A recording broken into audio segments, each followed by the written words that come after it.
Hello friends, welcome to my channel. आज के video में हम लोग ITR 1 फाइनेंशियल ईयर 22-23 का आप कैसे फाइल कर सकते हो ऑनलाइन ये देखेंगे।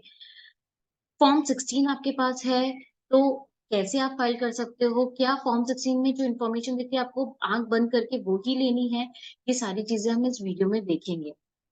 तो सबसे पहले आपको जब आप ITR 1 की बात कर रहे हैं तो ITR 1 में तीन हेड्स की इनकम कवर होती है। एक है सैलरी, हाउस प्रॉपर्टी और अदर सोर्सेस।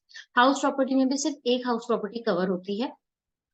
तो अगर इतनी ही आपकी इनकम है तो फिर आप ITR 1 फाइल कर सकते हैं। इसके लिए आपको क्या करना है, आपको सबसे पहले फॉर्म 26S तो व्यू करना है और साथ में एनुअल इंफॉर्मेशन स्टेटमेंट देखना है। इसमें क्या इंफॉर्मेशन दिख रही है, अगर सिर्फ सैलरी की और इंटरेस्ट की इनकम ही दिख रही है तो आप ITR 1 पे जा सकते हैं।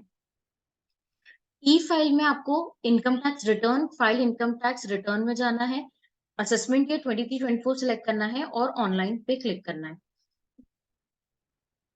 स्टार्ट न्यू फाइलिंग पे क्लिक करना है।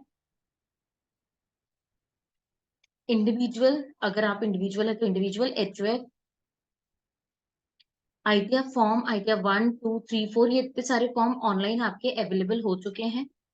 आप यहाँ पर भी देख सकते हैं, अगर आपकी 50 लाख तक की टोटल इनकम है तो आप ITR 1 फाइल कर सकते हैं। रेसिडेंट होना चाहिए आप, और आपकी सैलरी, वन हाउस प्रॉपर्टी और अदर सोर्सेस इंटरेस्ट से इनकम होनी चाहिए।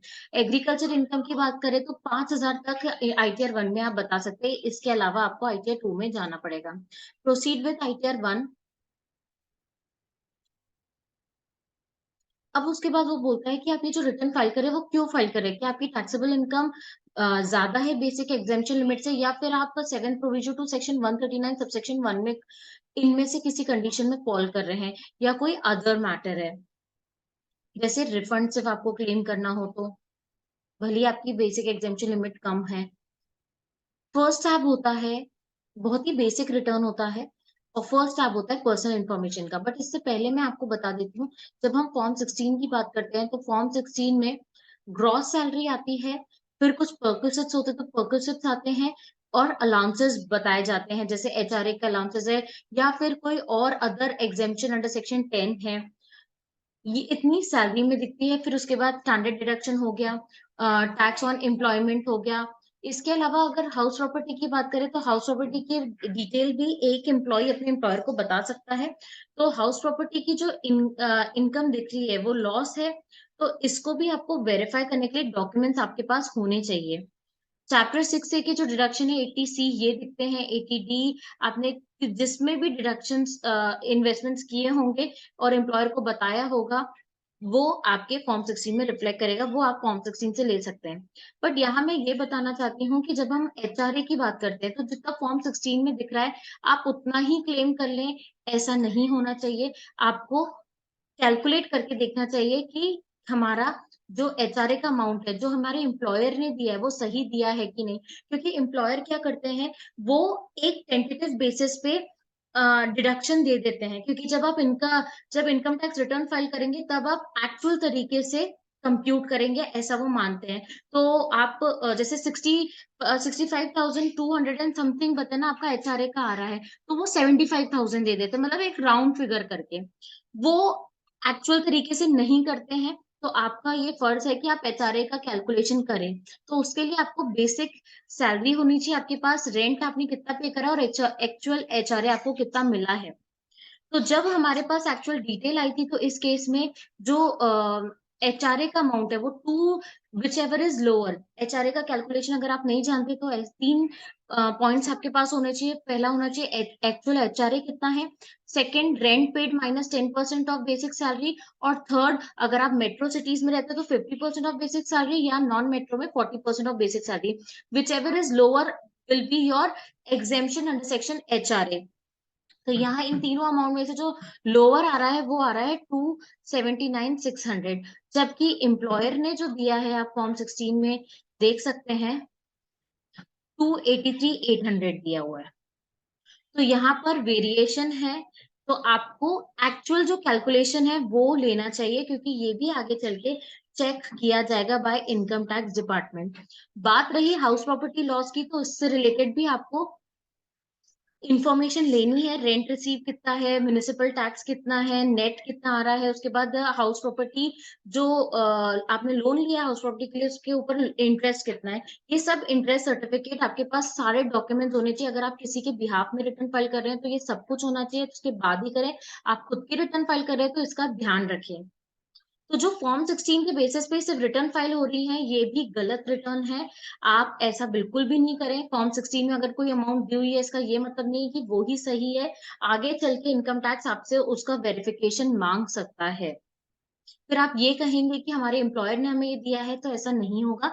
क्योंकि जब रिटर्न फाइल होती है तो रिटर्न आपको एक्ट के बारे में पता होना चाहिए, उसके बाद ही आप रिटर्न फाइल करें। तो पर्सनल इंफॉर्मेशन में जब हम जाते हैं तो कुछ बेसिक डिटेल्स वेरीफाई करने के बाद आपको नेचर ऑफ एम्प्लॉयमेंट सिलेक्ट करना रहता है। Central government, state government, public sector undertaking या पेंशनर हैं आप, तो स्टेट गवर्नमेंट या पीएसयूज। अदर पेंशनर है या अदर। अगर आपको प्राइवेट एम्प्लॉयर है तो आप अदर सिलेक्ट कर सकते हैं।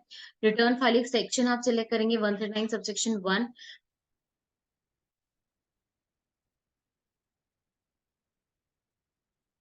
आप अगर न्यू टैक्स रेजिम ऑफ करें तो यस करें, अदरवाइज नो करें।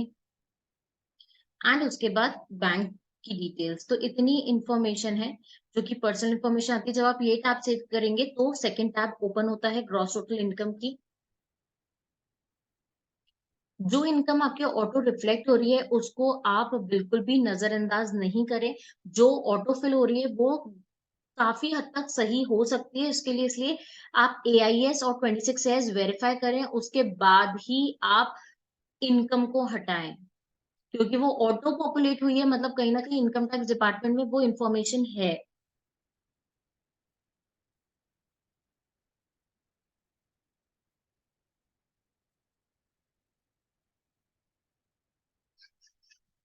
अब फिर हम आते हैं इनकम फ्रॉम सैलरी से रिलेटेड। ये ऑटो पॉपुलेट हो जाएगा जो आपके एम्प्लॉयर ने बताया है, बट इसको आपको मॉडिफाई करना है तो आप एडिट पे क्लिक करके मॉडिफाई कर सकते हैं। हाउस प्रॉपर्टी की बात करें तो इसको भी फॉर्म 16 में दिया गया है, इसलिए वहां से डिटेल होती है। बट आपको ऐड और एडिट डिटेल और ब्रेकअप करके आपको पूरी डिटेल ब्रेकअप देनी है। ये जो टाइप ऑफ हाउस प्रॉपर्टी है वो सेल्फ ऑक्यूपाइड है, लेट आउट है या डीम लेट आउट है। लेट आउट है तो आप लेट आउट पे क्लिक करें और रेंट की इंफॉर्मेशन बताएं। टैक्स आपने कितना पे करा है लोकल अथॉरिटीज को। अगर आपने पे किया तभी लें, अदरवाइज ये अक्रूवल बेसिस पे नहीं मिलता है। जितना भी आपका लॉस है एज पर इंटरेस्ट सर्टिफिकेट आप वो ही बताएं। उसके बाद ये आपको एक वार्निंग देगा, वार्निंग एक बार आप पढ़ लीजिए और सेव कर लीजिए। अगर आपकी डिटेल सब सही है, ट्रू है, तो आप उसको सेव कर लीजिए।